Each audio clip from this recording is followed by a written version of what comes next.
Well, good evening, everybody. Thank you for joining us this evening. Welcome to Fargo City Hall. We really appreciate your time tonight, and thank you for coming out to talk about noise control and amplified sound in the city of Fargo. This is an open house format, and it's one that we've been planning for some time to try to gather public input and really listen to members of the community, the Downtown Neighborhood Association, the Downtown Community Partnership, as well as commercial property owners in downtown. So this is really an opportunity for the voices of downtown to be heard so that we can take that input, take that feedback, and include some of that feedback into some proposed ordinance modifications. City staff have spent some time over the last several months talking about ordinance improvements, modifications, as well as enforcement so that we can provide for the best experience possible in downtown Fargo. Just a couple of announcements before we begin. We are using microphones and the PowerPoint presentation tonight. We are recording this presentation and this input opportunity so that people who are not able to join us this evening are able to watch this at a later date. So the City of Fargo's YouTube channel will have this content. We're going to record the presentation as well as the question and answer period and any other kind of input that's received from members of the public. The other piece that we're going to do is capture those comments with a person right over here. Billy, if you could raise his hand. He will have a couple of microphones. He's going to be able to come to you with that microphone. And we just ask that when the microphone is in your hand and you have been called upon, that you just speak kind of clearly and loudly and closely up to that microphone so that we capture that for the video broadcast. And then just some final announcements. The exits are located right behind you, and the main entry through which you came in, the main door, as well as restrooms across the hall. So that's directly across the hall past our welcome desk for anyone that needs to use the restroom while you're in the building. And so with that, I thought it'd be helpful if we could just introduce our staff that are here this evening. I'm Mike Redlinger. I'm the city administrator, and I'll have our presenters here speak and introduce themselves, and then just briefly we'll make a couple of other introductions of city staff that are in the crowd this evening. Good evening. I'm Captain Chris Helmick. I'm from the Fargo Police Department. I'm in charge of the patrol division. My name is Ian McLean. I'm an assistant city attorney with the City of Fargo. William Wisher, assistant to city attorney for Fargo. And then also joining us this evening is Brenda Derrig. Brenda is our assistant city administrator. Nicole Crutchfield is our director of planning and development. And then Commissioner John Strand is also here on behalf of the city commission. Steve Sprague from the city auditor's office. Grant Larson, who is our environmental health representative from Fargo Cass Public Health. And again, our communication staff here this evening broadcasting tonight's meeting, as well as making sure that your questions can be heard with the microphone. So with that, well, let's just talk a bit about what we're intending to do tonight. For those who joined us, if you haven't gotten a copy of the agenda, it's right on the edge of the table over there by Steve. Please do grab a copy of the agenda. And what we're going to do is really an open house format. We will spend some time afterwards too to be available and answer any questions after we make some brief remarks. We will do a staff presentation followed by a Q&A. And then following that Q&A, we really want to get your feedback about the future noise control and amplified sound regulations in Fargo. Really, we thought most importantly, this public input opportunity could make sure that we're capturing that so that when we are later before the city commission, we're providing that feedback and letting that feedback really guide and inform future decision making that the city commission will consider. So I thought it'd be important to start first talking about how we define noise and decibel levels in downtown Fargo. Those standards are defined in existing city ordinances. And the one topic that has come up recently is we're really probably due to update those standards so that we make sure that they are relevant and topical for 2024. This is a book of ordinances that have been added to and modified over time, but I think the thing that we have really found is that they probably have not kept pace with establishing what it is we want to do in downtown. So what we really feel is important is defining an existing condition and then also talking about what is an acceptable baseline of activity for the downtown business owners, the downtown residents, as well as our visitors and that traffic in downtown Fargo. We also acknowledge that what we're really talking about is an episodic incident. And by that, I mean whether it's a street performer or a noisy car, that's typically a moment in time. It's a temporal matter that is there, and then it might move, and it might be in a different area of downtown. Commensurately, our response is somewhat episodic. We are not doing presently noise monitoring equipment with police officers and with people out in the field. But the question is, should we move in that direction? And Captain Helmick and the city attorney's office will speak to that tonight and about how we improve some of that existing condition. We've heard pretty clearly from some of the residents and our downtown business owners that they would just like to see a community standard and one that defines what it is we'd like to do. I thought I'd talk very briefly about some measurement work that we have done in this space. We presented previously to the City Commission on November 23rd of 2023 with some initial findings from a report that was commissioned by the city, and the vendor's name was Vennick Lassen. Vennick Lassen came from California to participate in a noise measurement study in downtown Fargo earlier in the summer of 2023. We really had a key goal for Vennick Lassen, and that was to try better understand what the existing condition was in downtown Fargo, and then help us understand how are we in Fargo relative to other urban environments. How is Fargo in terms of noise relative to a Southern California city or Dallas or Minneapolis, et cetera? And so what we wanted to do was monitor some fixed locations. We went to 8 different rooftops, fixed locations, for the purposes of this study to try capture some of those conditions that were observed. And I think the key takeaway that we gathered from the Vennick Lassen study is that our noise measurement checked out relatively consistently. We weren't the noisiest of downtowns that they had identified, but they did note that we do need some additional enhancement for enforcement. And that can be done in a variety of ways, but one of the pieces that they spoke to was using handheld sound measurement devices. And so we'll talk a bit about that here in a little bit, but enforcement really was the kind of cornerstone for some of the key takeaways that Vennick Lassen arrived at after visiting Fargo. The other piece that we spent some time talking with that particular vendor about was, are the time restrictions currently embedded in city ordinance? For example, when an activity can occur, are they aligned to what the public's acceptable noise level might be? In other words, how much noise? So the when and the how much became a key point of study with the Vennick Lassen group when they were here. And then really, they challenged us a bit to think about what is the acceptable standard, the community standard for downtown Fargo. What is it that we would like to try and embed as a standard?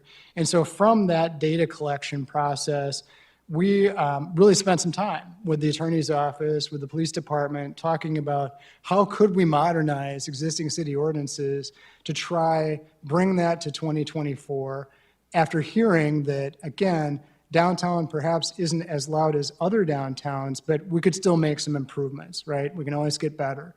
And so that was a real key takeaway from the study. And so with that, I'm going to turn it over to Captain Helmick and the attorney's office. And what they're going to talk about is some proposed changes in what we call Chapter 11. And so you'll hear us talk about Chapter 11. And that is where we have a lot of the existing noise ordinance contained today, and that's where changes, if they're to be suggested, proposed, and approved by the City Commission, that's where those changes will be codified and memorialized from here out. So we'll have Captain Helmick speak to what those proposed changes could include, and again, what we're asking for the public's feedback on tonight. Thank you. Thank you. All right, so, I know that the last, several months, I guess almost a couple of years now, has been frustrating for the downtown community as we struggled with this question. And, the thing that we've seen as we've done some research on this is that this is not unusual. Most of the communities that we've seen that have struggled with this very same issue have typically taken about 2 years to work through that. And as we all know, government doesn't always move the fastest, but we want to make sure that we do it right too. As Michael said, this ordinance is aged, and we need to make some changes because downtown has changed, the community has changed, and there are different expectations. And so we're just trying to make sure that we're doing what the downtown community and the overall community wants from this ordinance.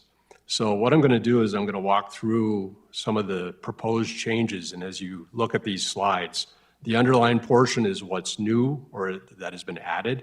We're not going to go through the entire ordinance, but I'm just going to hit on some of the highlights here. And again, this is just a draft. This is not something that is prepared to go in front of the City Commission just yet. And that's why we're here tonight, is just to show you where we're at and then get your input on where we need to go and continue our work on this. As we went through this, some of the goals that we're trying to accomplish, one is that we're trying to bring the ordinance in line with what the community wants. This isn't the police department dictating what we think we want. This is what the community is telling us we want. The community tells us we want to change this, then that's what we're going to do, and we'll enforce whatever the final result is. Second thing that we're trying to do is bring some parity between the street performers, the bars, the restaurants, and other sources of sound that come into the downtown area. I know that's been an issue in the last several months, and we're trying to rectify some of that. And then the third thing that we're trying to do is clarify enforcement and enhance that enforcement so that it's clear what the rules are and how those violations are going to be measured, so that it's clear for our officers and also clear for the folks that live downtown of what the guidelines are going to be. So as we go through this, again, like I mentioned, the underlying parts are the additions or the changes, and I'll kind of highlight those as we go here.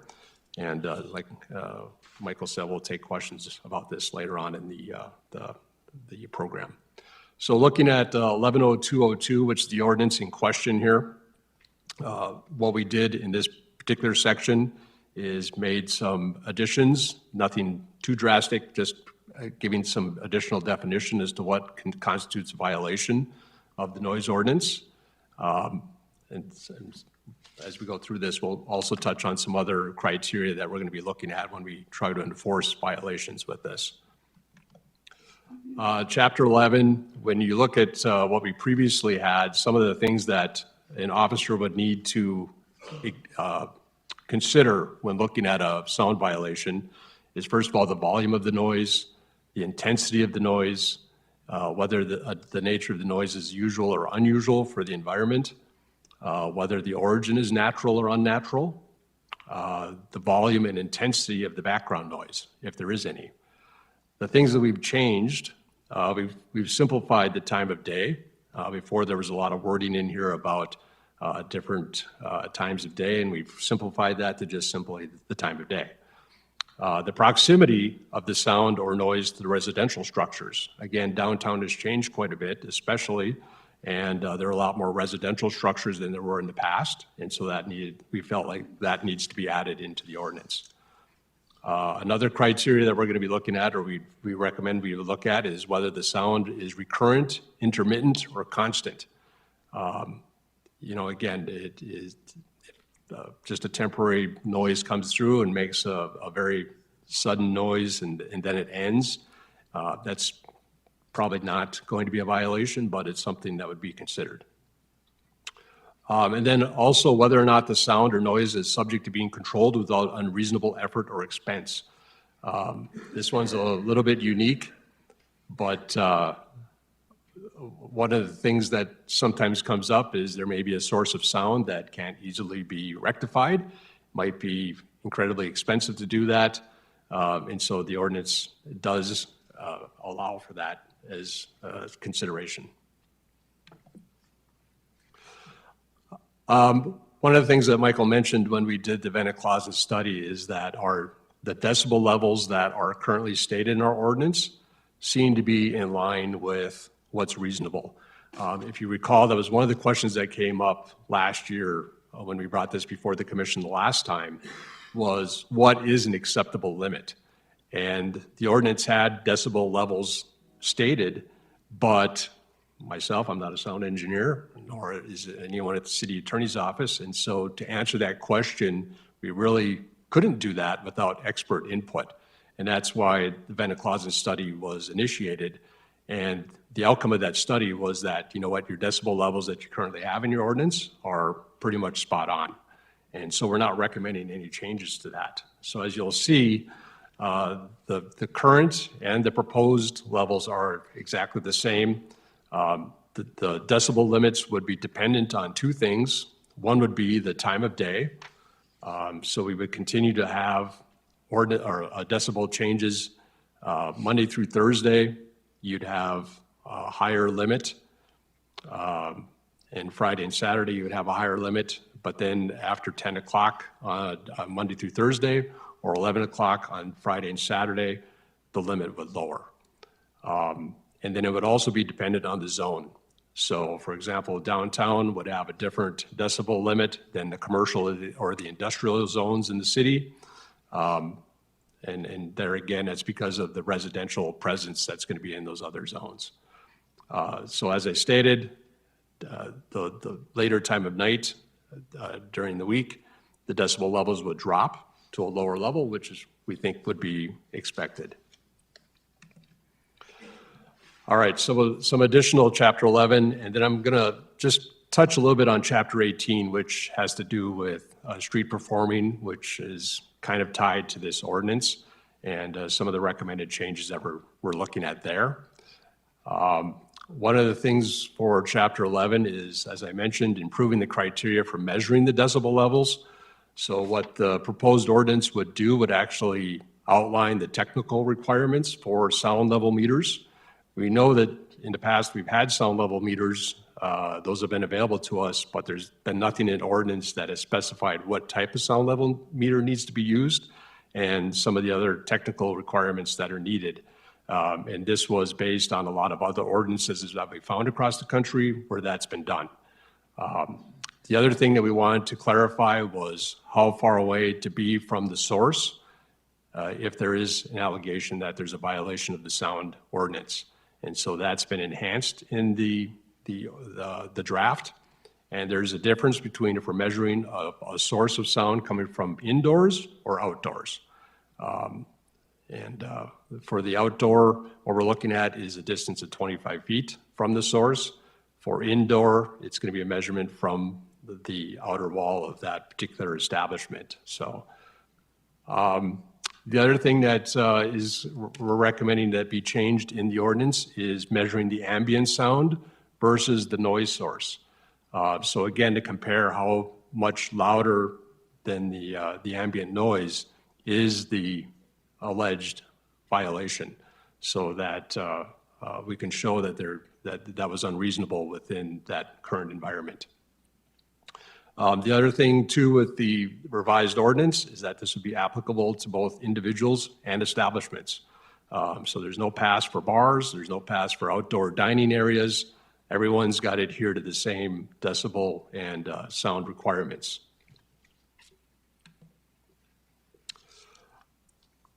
A couple other things that the city attorney's office has added into the draft is to give some clear time of day limits for things like home repair, mowing lawns, repairing vehicles.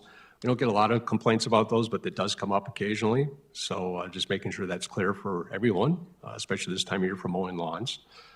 Another thing that wasn't in our current ordinance that we'd recommend adding to the new ordinance is putting a limit on amplified sound events. Currently, we have a permitting process for outdoor amplified events, and those come up quite a bit in the summer, especially in the downtown area, but there's no current decibel limit for those events. They're considered an exception to the other decibel limits, but what we're recommending is even with the permit, we still have a decibel limit of 110 decibels, which is quite considerable. We're looking at including an appeal process for denied permits. Again, that's not something that was very clear in the current ordinance, but it does come up occasionally that if the police department denies an amplified sound permit, there's a course of action to appeal that to the city commission. And then touching on the Chapter 18 ordinance, what we're recommending is that we change the end time for street performers from 10 o'clock to 11 o'clock. The reason for that change is to bring that more in line with the decibel limits that I talked about earlier, so that if a business needs to lower their decibel limit, depending on the time of day, street performers would also need to end their performance.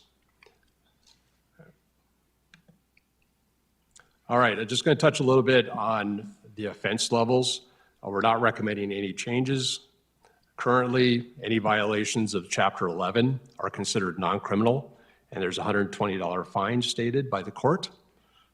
Any violations of Chapter 18, the street performance ordinance, is currently an infraction, which means that that can be up to a $1,000 fine. However, if there's more than 2 or more convictions of an infraction within 1 year, it becomes a B misdemeanor, and so that is subject to a higher fine and penalty.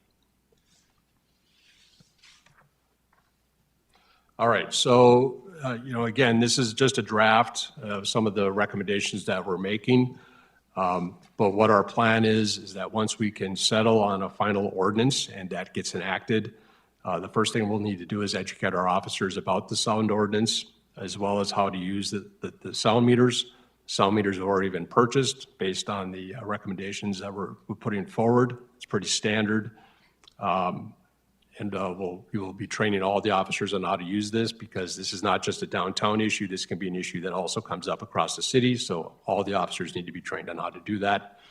We'll continue to respond to citizen complaints about noise that come through our dispatch center. However, as always, the noise complaints are typically lower priority, just because there's only a limited number of officers that can respond to calls, and noise typically is going to be the lower end on the priority calls, and we'll respond to those. And we will respond to those calls. It may be a delayed response, but we will respond to those calls and investigate the complaint. Not really going to touch too much on vehicle equipment violations. That's a whole nother topic. And I know that the city commission directed the city staff to work on that issue. And those are covered by other ordinances. So this particular ordinance does not really touch much on vehicle violations. So again, not going to spend a lot of time on that. And I did want to clarify too that when we talk about enforcement, enforcement means it could be a warning or a citation. It's really officer discretion. But the goal is compliance.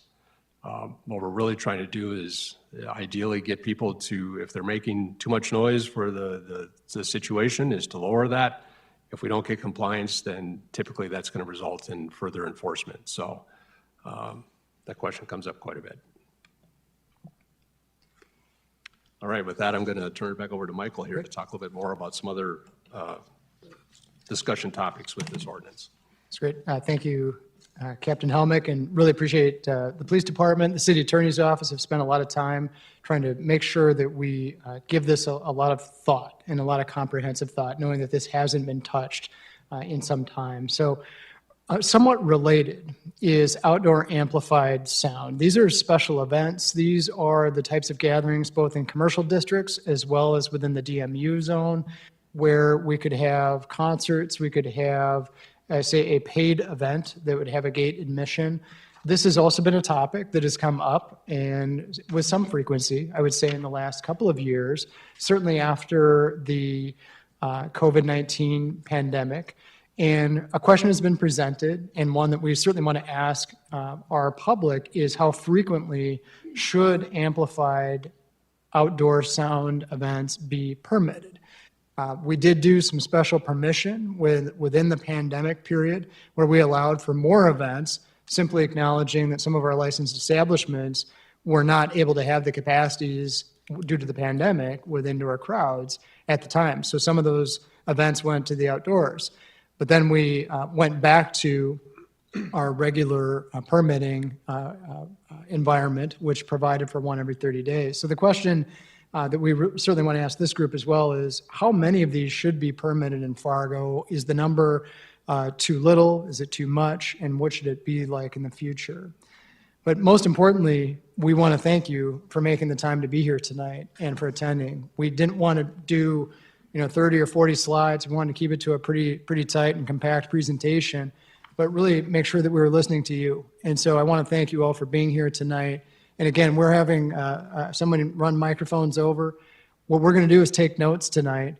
But if there's questions that you have, certainly of us, we're happy to answer those questions. But if you have feedback about the number of special events, about what we should do for hours of the day where some activities are permitted. I think the captain gave a really nice overview of what those regulations will continue to look like. But we're just looking for some just really good, authentic input and feedback from you, the public. So thank you for being here again. And if you could, just raise your hand and we'll have our mic runners catch you, and we'll just call on you as you raise your hand. First come. So thank you.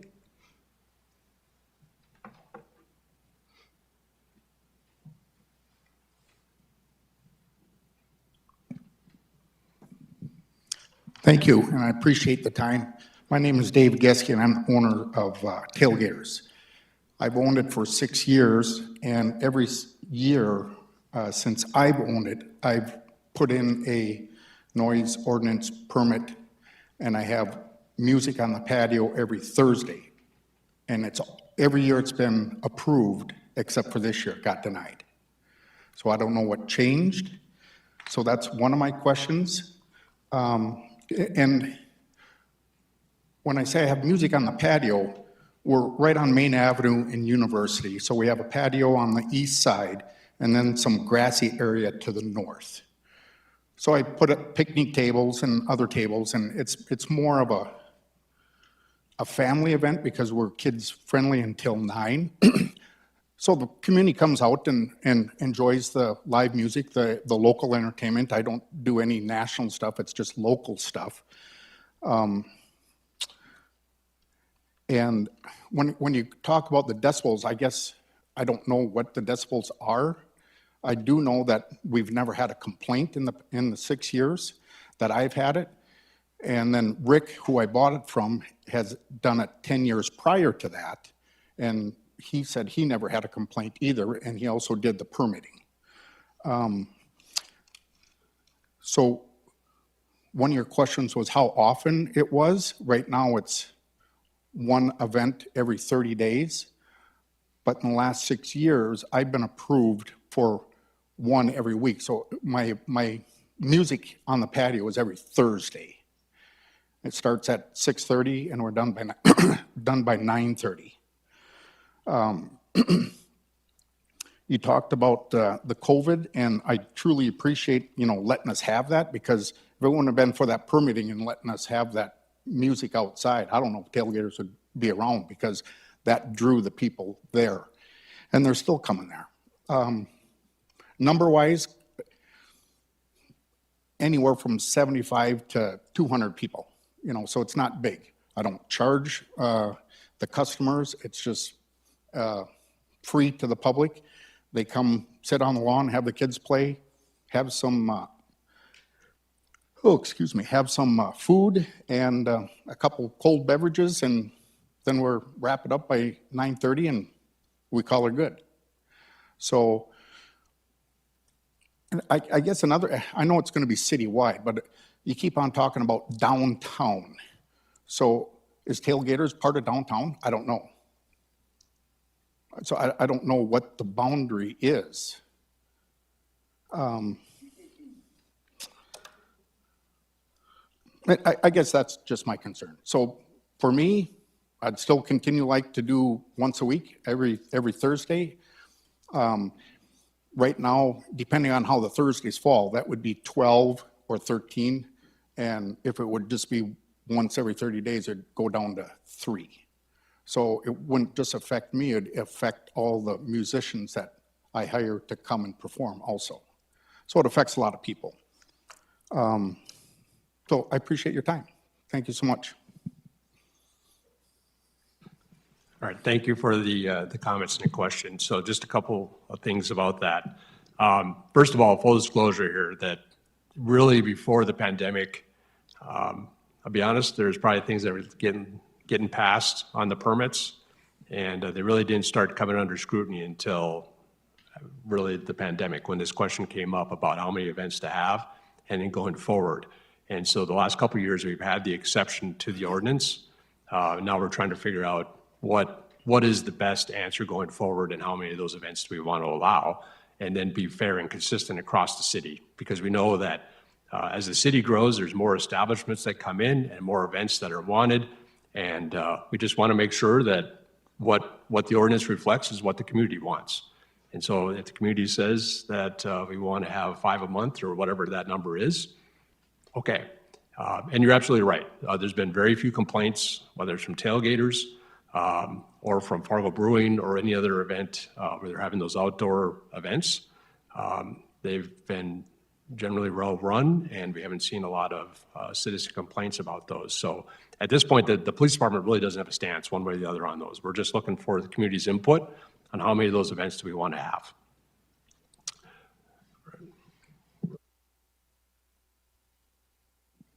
I should know how to, excuse me, I should know how to run this. My name is Pepper Ashmore. I have an entertainment company here in town.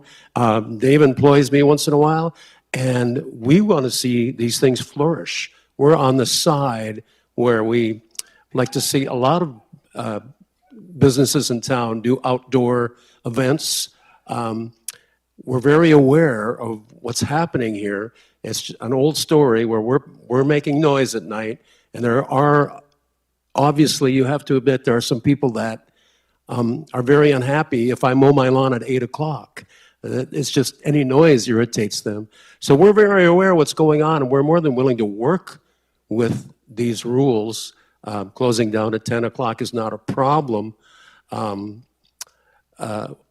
question I do have for you is, when you send the officers out to read the decibels, will they be at the extreme point? What was it, 225 feet or 500 feet from the event, or are they going to be closer? You don't have to answer that. It was just an interesting observation. Otherwise, that's all I have to say, and thank you. I'll just touch on that a little bit. So the new ordinance, or the draft of the ordinance, specifies that the officer would stand 25 feet away from that source using the sound meter. However, there are certain settings on the sound meter that'll be measuring the consistency of that sound and capturing that recording. So it's not just going out there for a second or two and measuring that, it's measuring it over an extended period of time, and then capturing what that decibel level is, but then on top of that, trying to capture what the ambient sound is as well, so that we can compare those two. That might be more of a challenge, especially if we have an event going on, but we'll have a couple ways that we can try to do that.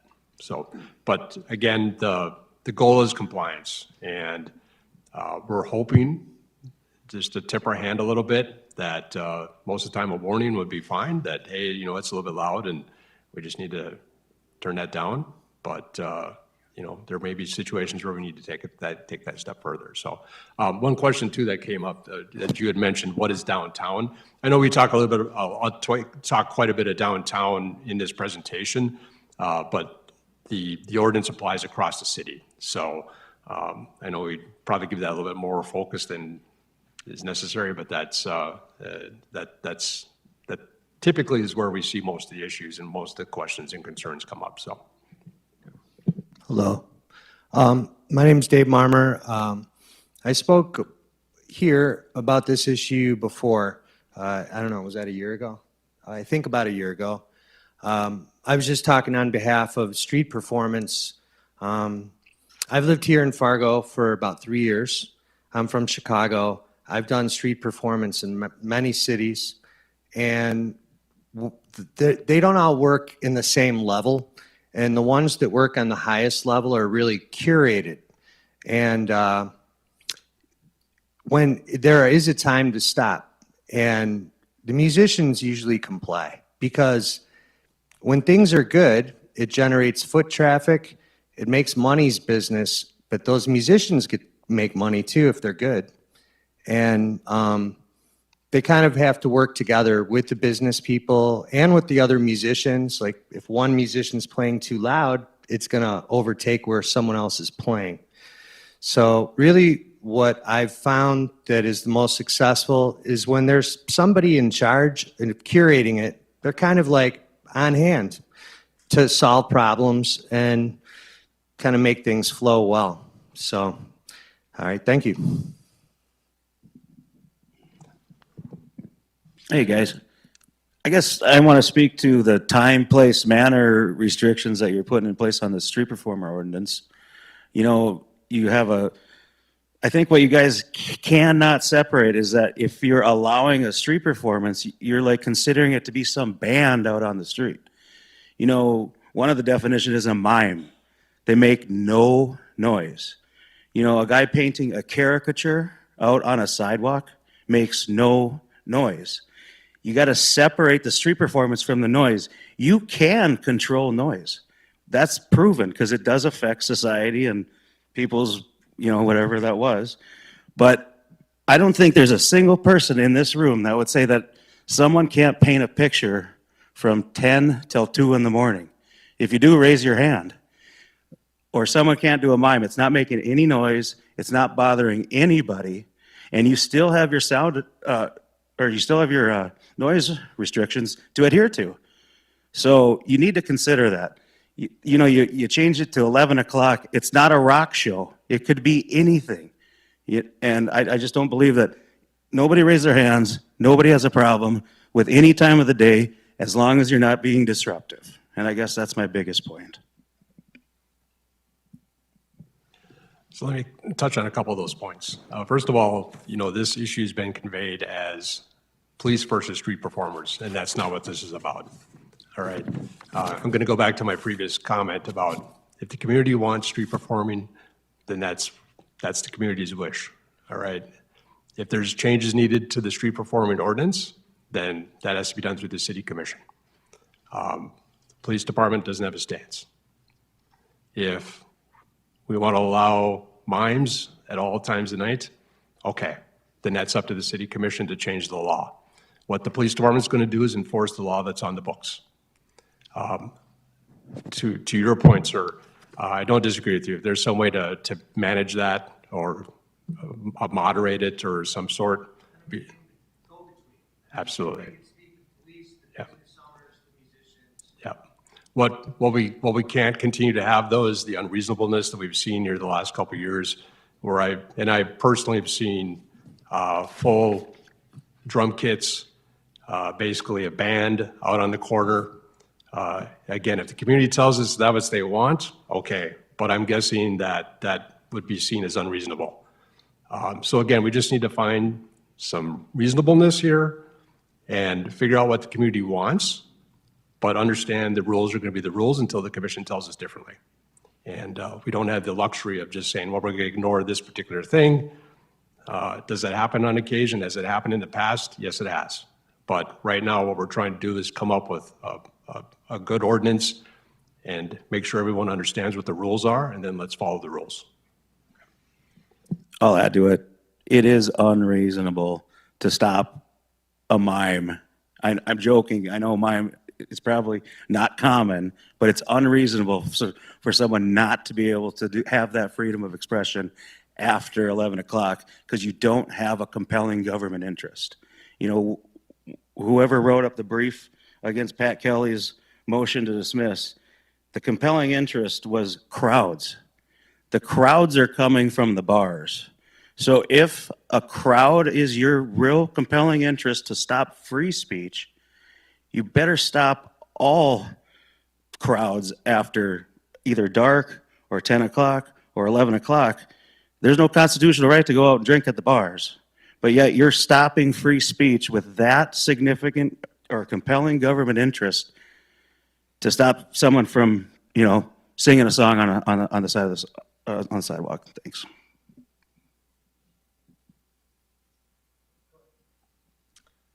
All right, so yeah, you guys do have a problem here, and it does come down to the police. The police are the ones that are deciding how to enforce these ordinances.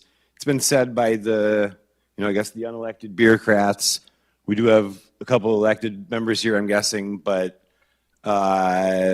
So here's the deal. If you say that you can't hear a speaker that's outside from 25 feet away, I've been prosecuted under the sound ordinance for being heard from 10 feet away. You can't have a speaker that can't be heard from 10 feet or 25 feet away. Every bar in the downtown area and every business, mind you, the Jasper Hotel has speakers in the crux of their entryway. 25 feet is unconstitutional. The lawyers have argued that they weren't going to use that in court. It's completely unconstitutional to say you can't have a speaker that can be heard from 10 feet away. It doesn't make any sense. It's not even applicable. My cell phone can be heard from 10 feet or 25 feet away. There's guys that drive around downtown with boom boxes attached to the front of their bike playing music at all hours of the night. The businesses, for instance, the bars, have speakers on the outside of their bars. And so the deal is the police, in my opinion, refuse to enact those ordinances, or they call it police discretion, or the cops say, I don't hear anything, I don't hear anything. So here's the problem, guys. When I went to court, which is what you asked me to do, and I didn't get a jury, I didn't get a public defendant, it was basically a rubber stamp. But the problem is you guys, it took you years to disclose what your significant government interest was, and you said it right there. You said it's crowds. You said it's prohibited during times when a driver may not be able to see a pedestrian who would step into the streets with crowds surrounding the defendant. The intent and interest of the ordinance is to ensure the safety of crowds as well as any driver who may venture into Fargo. If that's true, you need to, the people bringing the business down there are the bars and the food carts and the nightlife and the events and the music and the patio rooftop bars that you guys keep doing more and more and more and more and more and more. And then how many permits should there be for businesses? I don't know. How many permits does the park board get? You guys are having 2, 3, 4 shows a week at the Broadway Square. So the problem is, like I said, you guys got to figure out whether this is a big lie and I wasn't endangering the public and you guys don't have the right to take away my freedom of speech because of crowds, or are you guys now not serving your stated government interest of providing safety to the public to not have crowds? The Fargo Police Department provides crowd control for the bars from 1 a.m. to 3 a.m. every Friday and Saturday night at taxpayer expense. And I'm guessing the bureaucrats decided to do that. John, did you pass that law that said that there should be crowd control for the bars from 1 a.m. to 3 a.m.? But it specifically states in my motion that the police shouldn't have to come do crowd control for me. And I know what you guys mean by crowd control. It's if a bunch of Native Americans and on a Tuesday night when it's not real busy down there, there's going to be a bunch of homeless people hanging out listening to the music. That's the crowd you're talking about. I get it. But like, you got to address the fact. Is this a lie? Is this a lie and you don't have a significant government interest as far as crowds in the downtown area, or are you not serving that government interest and you're endangering the public? Which is it? Are you closing the bars, or can I play music on the street?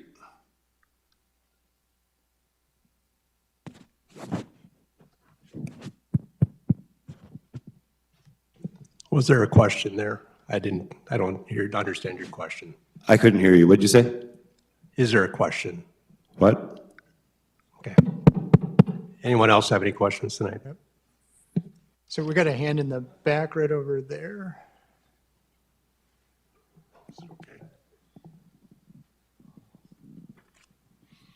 Hi, my name is Mark Waldera. I'm a aspiring drummer and a member of a band that plays at Dave's Place at Tailgaters in the summer for the last number of years.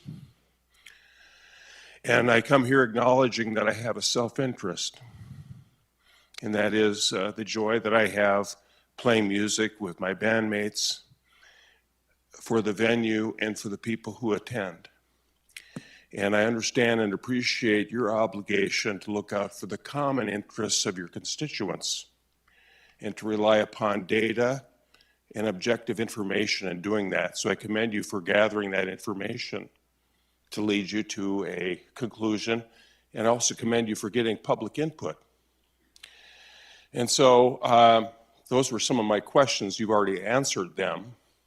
And when I talked to Dave the other evening, I asked him, how many times have you had a complaint when we or another band has played there on a Thursday evening in the summer after a long winter, being cooped up inside? How many times have you had a complaint? 0. How many times have you had someone in the neighborhood ask us to turn it down?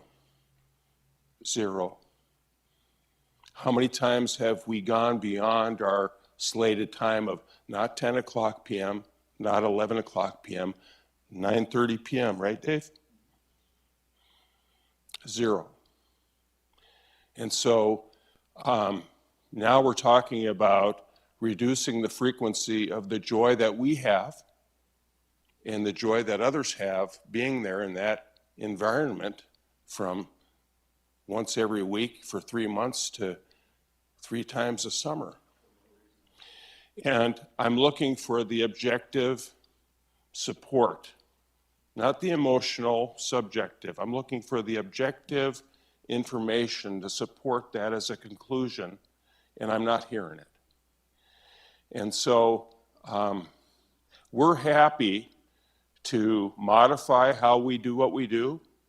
We're happy to consider changes in our schedule. We're happy to look at what we can do to modify things, but we're not hearing of a problem, at least in the circumstances that I'm talking about. And I know this issue goes a lot further beyond tailgaters on a Thursday night in the summer.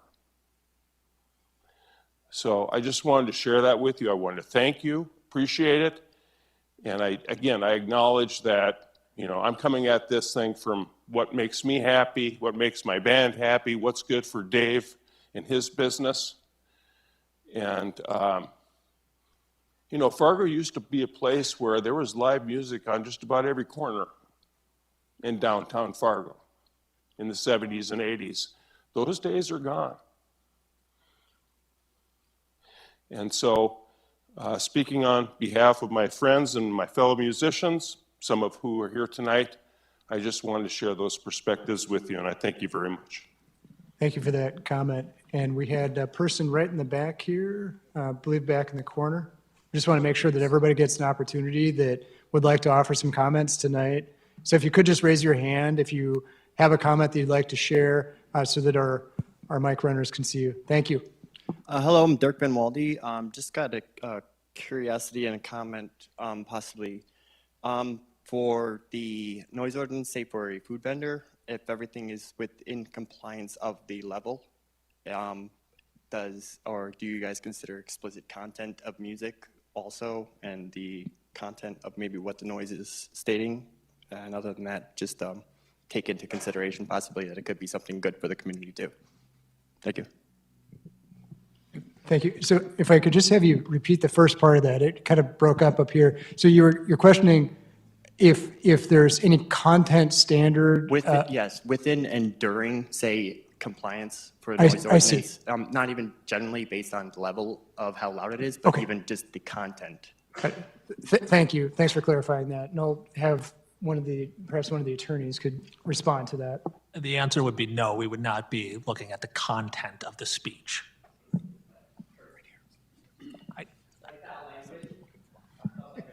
I mean, you're allowed to use foul language.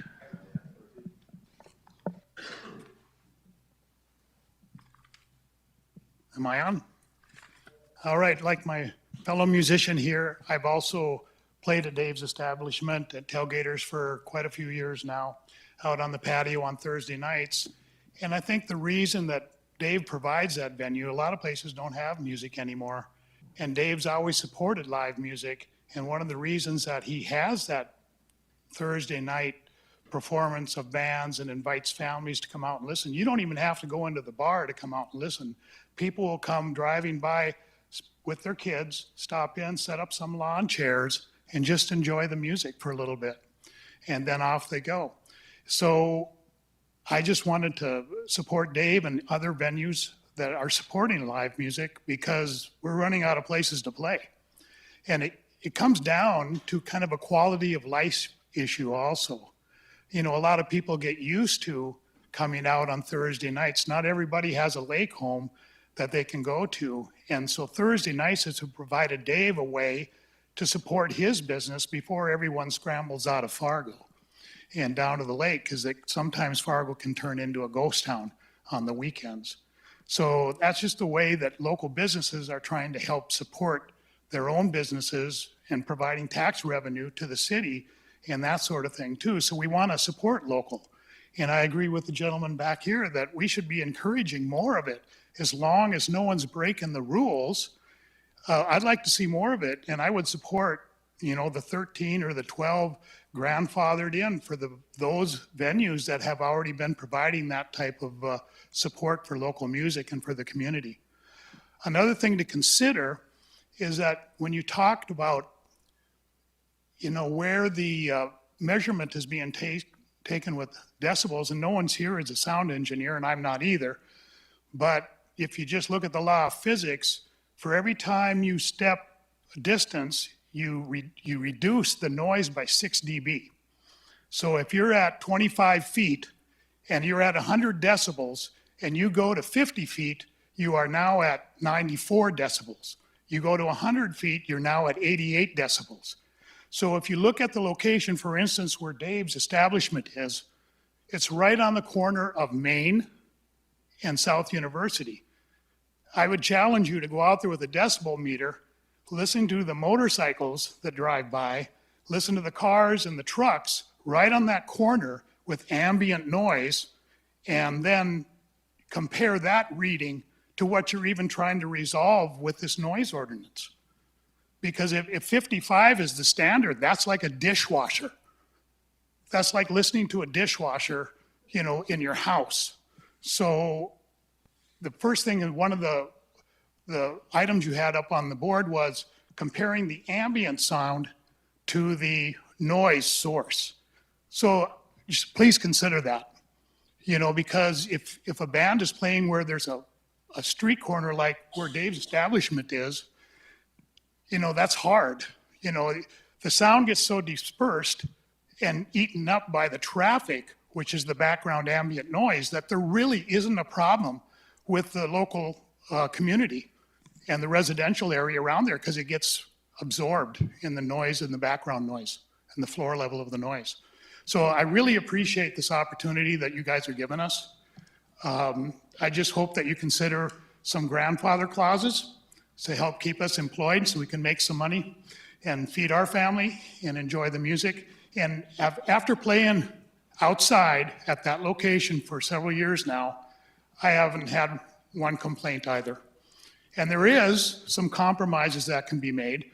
If, you know, if you compare and you're looking at decibels, if that's going to be your standard, then we need also a standard with what we're measuring with. You know, most local bands are playing in the 90 dB to 100 dB area, I suppose, right up by next to the speakers. So as you go out 100 feet, that really gets dispersed. And I challenge you to come out. I don't know if you've ever been outside of Tailgaters for one of the events, but if you get out past the parking lot south where the residential area is, you can hardly hear it. So something to consider as you look at formulating your rules and regs here for noise. And one other thing that you mentioned that you had said, what was it? It was, well, what the community wants. What does the community want? How does the community voted on this? Are they just calling in and say, someone's playing loud music on a corner? Is that what the community wants? Or has there been some kind of formal vote in the community of what the community wants? Yeah, thank you for the comments. Really appreciate it. Thank you for being here tonight. And so on the community feedback and input, the one thing we have talked about internally is deploying a limited community survey. We've got a lot of great web tools, a brand new tool that we just launched. That might be a great topic to do just that, to try ascertain what it is somebody in North Fargo to South Fargo to West Acres, et cetera, might feel about this topic. That's certainly something that we'll talk about after tonight. We really wanted to try to get first with some of our immediate neighbors and operators and owners in this area and we'll talk about that as next steps. But I appreciate your comments. Thanks for being here. Just one point that I wanted to clarify too that you brought up. The difference with an event at Tailgaters is that you have a permit. And if you have an amplified sound permit, there actually is currently no limit on the decibels for that event. It's just that the event needs to end by 10 o'clock or 11 o'clock, depending on the time of night. What we're proposing in the draft of the ordinance is to limit that at 110. But from the research that I've done, 110 is pretty high. So again, that would only be for permitted events. So, okay. Thank you. My name is, I'm going to get this at the right place. Can you guys hear me? Okay, my name is Benjamin Norling, and I'm just a resident around here, and I want to thank all the artists. You guys really have made Fargo a great place to live, and appreciating the defense that you're making for it and hoping that you guys can also make assurances to them that they're able to continue, you know, delighting us all. I wanted to talk about the second part of this that I read about, which says it's loud vehicles, which as a person that just lives downtown, I was going to support you if you can find a way to, I can hear mopeds or whatever those things are, those loud two-wheel things that at 1 o'clock in the morning come racing down 10th. And you know they're coming from South Fargo all the way to North Fargo. And I feel like if there was a policeman on one end of it and on the other end of it, they'd be able to tag it and let me get a good night's sleep. Now, I don't need to tell anyone how to do their job. What I mean is I want to support you guys in any way that you can focus on that part of it too, because that's the thing that actually concerns me in my sleep. And I'm a guy that works downtown. I'm a guy that loves Fargo and lives here. And again, I think you guys are doing a great job. Keep doing it. And if there can be exceptions for, you know, the groups here that really are doing a great job too, I'm glad you're coming together to work on it. And if you can focus in on some of the vehicle stuff, I mean, if you're around downtown at any hour, I mean, you'll know the vehicles I'm talking about. And if I read about them getting arrested or getting the, you know, some kind of fine more often in the paper, I'd be fine with it because I feel like I'd sleep better. And I don't think anyone here is causing too much trouble to anybody, in my opinion. But otherwise, that's all I got. Hey, thanks so much.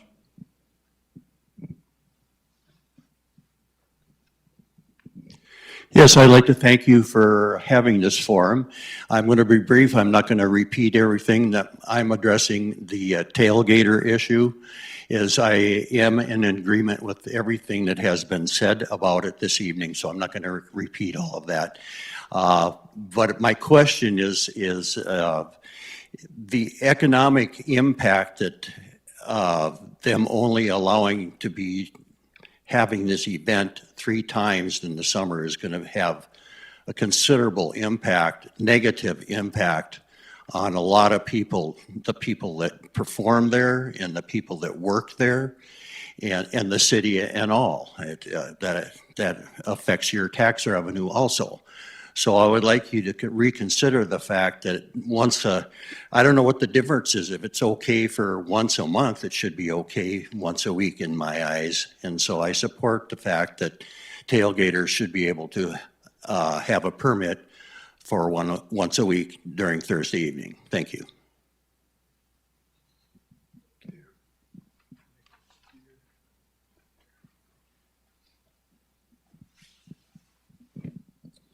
I am Jade Nielsen with Jade Presents. I don't envy you up there because I think the biggest challenge here is it's not one size fits all, where each of us out here has a bit of a different agenda, different goal. The one thing I wanted to ask about is how it might relate to your reading of the decibel 25 feet from the speaker. So for example, we handle booking Rib Fest for the Fargo Dome, city-run building. I guarantee that 25 feet from that speaker is more than 110 dB. Where has there been any discussion about those decibel limits at the perimeter of an event that is a ticketed, fenced, controlled event? And that might be something to suggest. Obviously, in some of the events that we do outside as well, the speaker might be 125 dB, but the perimeter might be 90. So it's a pretty substantial change in 200 feet or whatever the calculation was. So just curious, I guess, on a question, if that had been looked at more of a perimeter situation, at least as it applies for those controlled, ticketed, fenced style events. That's definitely something we can take a look at. I have to go back and take a look at how the ordinance is worded right now and if there is anything like that, but I don't believe so, but certainly something we could consider. And I was just going to add the same thing, Jade. Thanks for that, because I don't believe in all of our conversations we'd really contemplated that, but understanding a professionally curated event, you're right. It's one size fits all is difficult because a professionally curated event that can have staff to kind of manage people and where they are and fencing is different. We do have distinction in the DMU. Compared to some of our other commercial corridors and zones where there are events that are permitted, obviously. But I think that's a great topic. I'm going to jot that down. We're going to come back to that. So thanks for that. My name is Paul Gley. I live downtown. I've lived downtown for 25 years. And when I first moved downtown, of course, it was dead. There was nothing going on. And I've watched downtown over the years become a really exciting place, for several reasons: bars, restaurants, shops, but also the evening events, the street musicians and other things going on. And that's really what makes downtown a wonderful place. So I would encourage allowing street performers and other events to happen downtown. I'm not concerned about what happens after 10 o'clock if there's no noise. My concern mainly is, as the other gentleman said, we would like to get a good night's sleep. And so if you can maintain the 10 o'clock and the 11 o'clock on the weekends as a time to quiet things down, I think that is probably, for me as a resident, the most important thing you can do.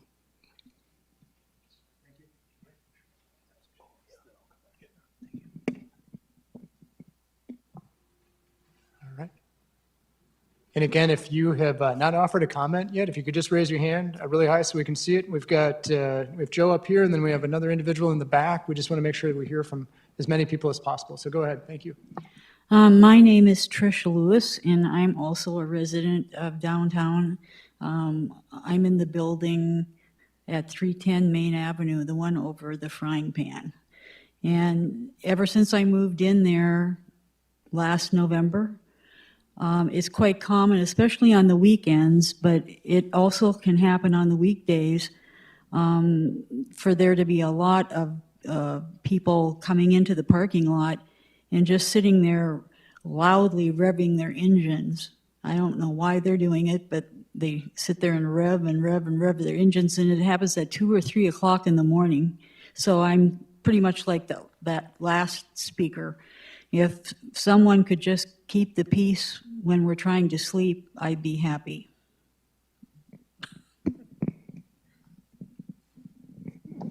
Can I just chime in really quick? There are quite a few different ordinances that do address vehicle noise, whether it's exhibition driving or excessive honking or loud mufflers, but oftentimes it's a question of catching the person. And I imagine Captain Helmick might be able to speak to it, but if by the time the police arrive, the individual is gone, it's very difficult to enforce those types of things.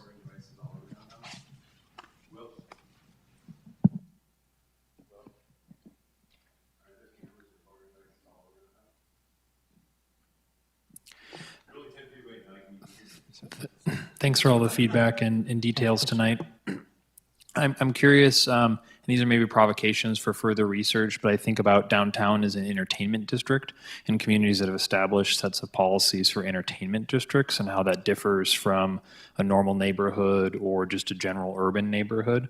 I think has been echoed tonight. I think it's important that we support live entertainment and those cultural performances, but I'm also curious about powered amplified sound, and if that's something that is able to be regulated by the city versus just general busking. And then as well, this distinction between the discussion of amplified sound, source, automobiles, permitted events, concerts versus busking particularly. And if there are other cities that have examples around busking zones or sort of the curated kind of component. But I think an entertainment district is something that could maybe create a framework for us to think about it, because we're not necessarily dealing with someone with a guy and a guitar in Rose Creek keeping people up at night. We're specifically talking about the street life, the walkability, the vibrancy that downtown brings, and what is appropriate framework to be able to support residential, commercial, hotel, and entertainment. And to me, that's the specific need set of an entertainment district. This is not a citywide issue. When we talk about buskers, this is specifically related to a specific zone. So again, just fodder for research as we think about policy in other cities would be something I'd be curious about. Yeah, Joe, thanks for that. And I should note too that when we did our noise study, we just did a couple of comparative places, but we didn't have scope for that particular study to look at other model ordinances or other examples from across the country. But certainly if members of the public and our crowd gathered this evening have good examples of what Joe was just referring to, we're more than happy to look at model codes, ordinances from other communities where similar districts have been established. When I think about our current Chapter 11, it is really kind of speaking to kind of 2, maybe 3 different conditions, kind of outdoor amplified special event sound, as well as just other kind of loud things like vehicles. Will was talking about that a little bit earlier.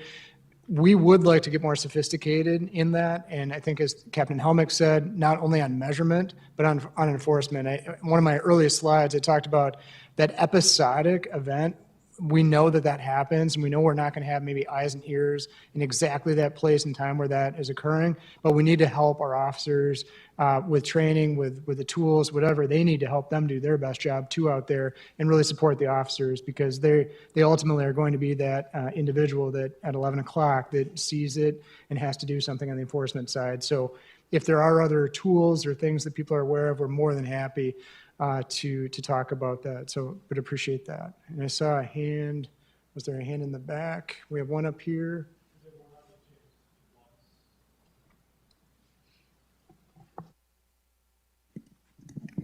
Good evening, gentlemen. So my name is Doug Restemeyer. I live down in Rose Creek. We don't have a lot of street performers down in Rose Creek, I'll grant you that, but we do have a significant issue on the vehicle noise. And it's not just the vehicle noise, it's really the speed of what's going on. The racing that takes place on University Avenue, 52nd, 25th Street, and that's where I live. And I sit on my back patio and I can hardly sit back there. And I know we had a meeting on this about, maybe it's a year ago now, but I'd really like to see us try to figure out something down in that area, because again, it's not just the noise that's bothering all the residents, but it's really that speed it's a dangerous deal. I've seen motorcycles going at least 70 miles an hour down University. And it really isn't that stretch from 40th to 52nd and then over on 52nd, not so much on 25th, but 52nd and University. So if we could continue that discussion and try to come up with some solutions, I'd greatly appreciate it. And so would all the rest of the homeowners in Rose Creek. So thank you. Great. Thanks, Doug.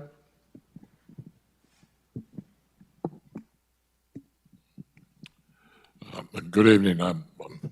I came here, I didn't realize this is going to be more of a downtown, but the gentleman has talked about out in the other parts of Fargo.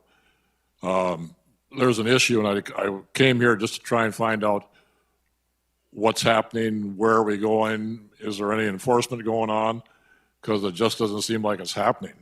And there's a couple motorcycles, and I just heard a motorcycle go by the building here.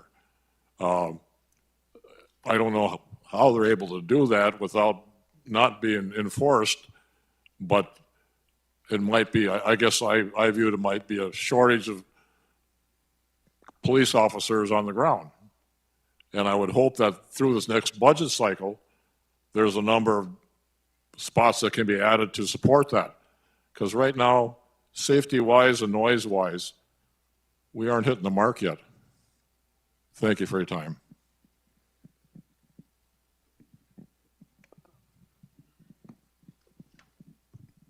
I just have one other comment to add for you guys to take possibly into consideration also when you base your baseline judgments or make your measurements for the sound, to consider the train noise that does come through also, that should maybe affect the baseline measurements that you guys have, because those go on throughout the whole night. And like this gentleman was stating, even during the meeting, we can have things right now, we can hear the train clearly in the background, and maybe consider doing electronic measurement devices like they have in, say, major cities, New York, for their police enforcement too, to also have alert systems for loud noises like that, like example for gunshots and stuff like that.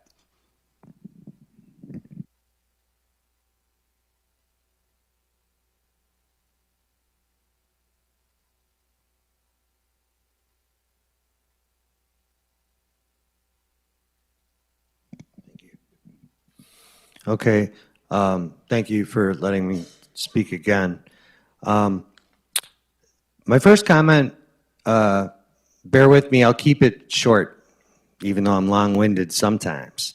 Louis Armstrong, one of my favorite things about him is that he became a diplomat for the United States. And he was kind of a curator of culture worldwide in many ways, and he kind of opened new ground. That's an example of a big-scale curator. When things are curated, there's a lot of agreements. And so the conversations about scale, like, you know, what do you do with a big event? What do you do with street performance? It's different levels of scale. And to have different kind of rules and codes of conduct makes a lot of sense. And places where it works, an example in Chicago, on the Miracle Mile at the Water Tower building, where Oprah Winfrey lives, along with some of the biggest hedge fund managers in the world, etc. They are cool with the music in the daytime, but not at the nighttime. But there's other parts of the city where street performers can play, but they have to shut it down kind of late afternoon there. So, and it depends where you're at. At the Mercantile Exchange, you can street perform during the day, but they shut down early. The Merc shuts down, well, I don't know, they don't have the exchange there anymore. Well, what it used to be like. But they'd shut it down early, like 3:30, 4, no more. So it depends. But it's the people in the neighborhoods that work it out. And, you know, kind of establish what works for where you're at. It's done. The Wharf is an example in San Francisco. Property owners pay a lot of money for their real estate there by the Wharf. And they don't want noise at a certain point in time, but they have a very active street performance scene. Venice Beach, California, very expensive real estate there, right on the beach. And they love the noise. They're fine with it in the day, but not at night at a certain point in time. And the street performers who make a lot of money, like $1,500 on a Saturday, they follow the rules. That's how they make their money. So they work together, though. That's really the point. Yeah, this can be worked out in where it's like full agreements all the way around. It can work for sure. All right, thank you. Sorry, guys, real fast. I just want to speak to tailgaters. I mean, you guys should take some advice from your own playbook. You guys have Broadway Square, and you guys have, what, shows 3 times a week, whatever, many times a week, and you guys haven't had any problems, right? Well, then there's no reason that you should restrict someone else from having 3 shows a week, or even if 1 is all he needs. I don't think you need to restrict any number of shows for tailgaters. Thank you, guys. Let me touch on the Broadway Square question. Broadway Square has to adhere to the same permits as tailgaters. So no, they don't have more than one event. Well, they actually didn't get any permits for any of their shows until we challenged the fact that they were doing the same thing we were doing, and that you told me that I needed a permit, an outdoor amplified sound permit. But then later you guys decided that it was unconstitutional to do that, so you shut down that process, just like you shut down the unconstitutional process of having street performers get busking license. So I got a quick question here. I'll actually make this one into a question. I guess this would be for the police and the attorneys. In the motion that I filed that, I claimed my rights were being violated as far as you guys stopping me from playing music, your guys' response reads that it is not reasonable to expect the city to accommodate the defendant by having more police officers out on patrol to ensure adequate crowd control. And like I said earlier, the bars are getting crowd control from the police at taxpayer expense, and I'm guessing it's a bureaucrat who made the decision to do that. The question is, I guess, to the attorneys, what's different about the bars versus a street performer playing music on the sidewalk? And then for the police, who made the decision to do crowd control for the bars when, I guess, your legal team here says that I don't have any kind of accommodations that are the same as that? Go ahead. I'll give you a two-part answer. So the difference between a bar and a street performer, bar is not performing on a sidewalk. But I think more to the point of your question, as we are trying to create in the new 110202, is to how do we enforce against bars in street performers in an equal fashion. So if we go to the bar and the bar manager says, I'm not going to shut down the music, how do we cite him? And I think that's what the 110202 is trying to help us with. That is why we're broadening it, so we can treat street performers and bars the same. So if you're playing the same loud music, which is interfering with people, yes, they should be treated the same. We agree with that. My question is, what's different about a bar versus a street performer as far as crowd control? If the police are providing crowd control for bars, why do you guys explicitly say that I shouldn't expect that as a street performer and that I'm causing crowds and I'm endangering people? Are they not causing crowds? Is that your contention? I don't think that is our contention, that bars are in the business of attracting people. Bars are in the business of attracting people. Yes. And the city's in the business of providing crowd control at taxpayer expense. I don't think we're in the business of providing crowd control to specific bars. Captain Helmick, do they provide? Does the city of Fargo Police provide crowd control? Like I've tried to talk to officers and they've said, Patrick, I can't help you. We're doing bar close. Do you guys provide at taxpayer expense crowd control for the bars? What we're doing is keeping the peace. Yes or no? I wouldn't classify that. Yes or no? Just do you or not? You have no answer. I gave you my answer, Patrick. I'm done. Okay. All right, we just have a few minutes remaining. We want to make sure that if you have not answered or asked a question yet, please raise your hand right now. We want to make sure that we do a final check of anyone that would like to ask a question. If not, we will just wrap it up with some closing comments. We really appreciate everybody being here tonight. Really thank you for your input and feedback. Some great observations tonight that we heard from some individuals about some things to think about as we look to ordinance modifications and additional improvements here. So next steps for us is we're going to compare some notes here. Again, as I mentioned earlier, we'll also talk about doing some additional community engagement and then come back and be visiting with the City Commission. Really, at the end of the day, when we do this briefing with the City Commission will authorize or further authorize staff to move towards implementation of modifications, or we'll keep to the status quo. But we'll be talking to our elected officials about that, as they will be principally responsible for approving any changes to Chapter 11 at present. So what we will do here as we wrap up is certainly hang around for a few minutes. Please come and visit with us. If there are any questions that you didn't want to ask in front of the crowd, that's perfectly fine. We're happy to visit for a few more minutes. But again, we really appreciate everybody being here today. And again, this video will be put on the City of Fargo's YouTube channel. This will be available to come back to. And again, thank you so much for being here and being a part of this. And we wish you a good rest of the week. So thank you.